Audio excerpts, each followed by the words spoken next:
மற்ற விஷயங்கள் தொடர்ந்து இவ்வாண்டு ஹஜ்ஜி சம்பந்தமான ஹஜ் யாத்திரை செல்ல இருக்கக்கூடிய மக்களுக்காக ஒரு முக்கியமான செய்தியை சொல்ல விரும்புகிறோம். ஏனென்றால் இதுவரை ஹஜ் வரலாற்றிலே எப்படிப்பட்ட நடைமுறை நடக்கும் என்றால், ஒவ்வொரு ஆண்டும் மே அல்லது ஜூன் மாதம் ஹஜ் யாத்திரைக்காக செல்லக்கூடிய பயணிகள் புறப்படுவார்கள். நாங்கள் அவர்களை ஒருங்கிணைத்து அழைத்து செல்வோம். அப்படி புறப்படுவதற்கு மே ஜூன் மாதங்களில் புறப்படுவதற்கு 10 நாட்கள் முன்பு வரை விண்ணப்பிப்பார்கள். அரசு எங்களுக்கு வழங்கிய கோட்டா எங்களிடம் இருக்கும். அந்த விண்ணப்பத்தின் பேரில் நாங்கள் விண்ணப்பத்தை பதிவு செய்து அவர்களை அழைத்து செல்வோம். இதுதான் ஆண்டாண்டு காலமாக நடந்து வந்த நடைமுறை. இந்த நடைமுறைக்கு அப்பாற்பட்டு இந்த ஆண்டு வரலாற்றில் முதல் முறையாக மத்திய அரசு ஒரு அறிவிப்பு செய்திருக்கிறார்கள்.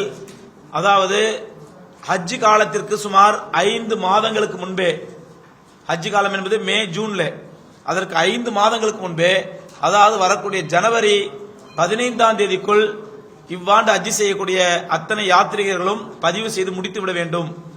ஜனவரி 15ற்கு அப்புறம் பதிவு செய்பவர்கள் ஹஜ் செய்ய முடியாது, அவர் விண்ணப்பம் ஏற்றுக்கொள்ள முடியாது என்ற ஒரு அதிரடி உத்தரவை வரலாற்றில் முதல் முறையாக, இதுவரை இல்லாத ஒரு நடைமுறையாக முதலாக மத்திய அரசு அறிவிக்கிறார்கள். ஆனால் இதை பற்றி பொதுமக்களுக்கு இந்த விஷயம் தெரியாததினால் பொதுமக்கள் கவனக்குறைவாக இருக்கின்றார்கள். ஆகவே நாங்கள் பொதுமக்களிடத்தில் கேட்டுக்கொள்ளக்கூடிய மிக முக்கியமான அழுத்தமான செய்தி என்னவென்றால், வரக்கூடிய ஜனவரி 15ஆம் தேதிக்குள் 2026ஆம் ஆண்டு ஹஜ்ஜுக்கு செல்லக்கூடிய ஹாஜிகள் தயவு செய்து தங்களுடைய விண்ணப்பங்களை பதிவு செய்து முடித்துவிட வேண்டும். 2026 ஜனவரி 15க்கு பிறகு வரும் எந்த விண்ணப்பமும் ஏற்றுக்கொள்ளப்படாது என்பதனால் தயவு செய்து இவ்வாண்டு ஹஜ்ஜுக்கு செல்லக்கூடிய யாத்ரீகர்கள் ஏமாற்றத்தை தவிர்க்க, அவர்கள் ஏமாந்து விடாமல் கவனமாக இருந்து ஜனவரி 15க்குள் தங்களுடைய ஹஜ் பதிவை முடித்துவிட வேண்டும் என்பது எங்களுடைய சங்கத்தின் சார்பாக நாங்கள் வைக்கக்கூடிய விழிப்புணர்வு கோரிக்கையாகும். இதுக்கு முன்னாடி மே மாசம் ஜூன் மாசம் புறப்படுவது 10 நாளைக்கு முன்னாடி வரை கூட வந்து புக் பண்ணுவாங்க. கடைசி நேரத்தை புக் பண்ணுவாங்க, நாங்க புக் பண்ணுவோம், அப்ளிகேஷன் கொடுப்போம், விண்ணப்பம் வாங்குவோம், நாங்க அழைச்சிட்டு போயிடுவோம். இந்த ஆண்டு தான் வரலாற்றிலேயே முதல் முறையாக ஜனவரி 15 நியமிச்சிருக்கிறாங்க. போன வருஷம் அந்த பழைய நடைமுறை இருக்கு இல்லையா, பழைய நடைமுறையில வந்துட்டு ஹஜ்ஜுக்கு புறப்படுகிற கடைசி தேதி அனௌன்ஸ் பண்ணுவாங்க சவுதி கவர்மெண்ட். அதுக்கு 15 டேஸ் வரைக்கும் நாங்க வந்து புக்கிங் செய்யலாம். இப்போ சவுதி அரசாங்கமே இந்த கட்டளையை போட்டிருக்காங்க. பல லட்சம் ஆட்கள் வர்றதுனால ஒரு டைம் ஃப்ரேம் பண்ணிட்டாங்க. இனி வருங்காலங்களில் இந்த டைம் ஃப்ரேம் கண்டிப்பா இருக்கும்.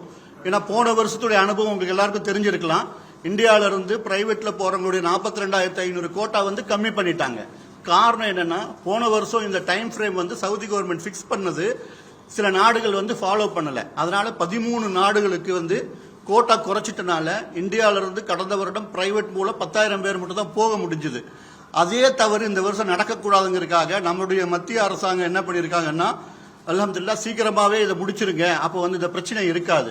சவுதி எங்களுக்கு கொடுத்துருக்க டெட்லைன் வந்து பிப்ரவரி 1ஆம் தேதிக்குள்ள நாங்க எல்லா அக்ரிமெண்ட் எல்லாமே சைன் பண்ணிடுறோம், கான்ட்ராக்ட் எல்லாம் முடிச்சிடணும்னு சொல்லியிருக்காங்க. சவுதி கவர்மெண்ட் சொன்ன டேட்ல இருந்து 15 நாள் முன்னாடியே புக்கிங் க்ளோஸ் பண்ணுங்கன்னு சொல்லிட்டு அமைச்சர் சொல்லியிருக்காரு. அமைச்சர் வந்து கிரண் ரிஜிஜு வந்து எக்ஸ் பதிவுல கூட அதை பதிவு போட்டிருக்காரு. இந்த விஷயத்தை வந்து பதிவு போட்டுட்டு ஹாஜிகள் எல்லாரும் இந்த வருஷம் ஹஜ்ஜுக்கு செய்யக்கூடியவர் எல்லாரும் முன்கூட்டியே செஞ்சிடுங்கன்னு சொல்லி அமைச்சர் போட்டிருக்காங்க. அது இல்லாம மினிஸ்ட்ரி ஆஃப் மைனாரிட்டி அஃபேர்ஸ்ல இருந்து நோட்டிபிகேஷன் போட்டிருக்காங்க. அந்த நோட்டிபிகேஷன் காப்பி இதெல்லாம் நீங்க பார்க்கலாம் இன்ஷா அல்லாஹ்.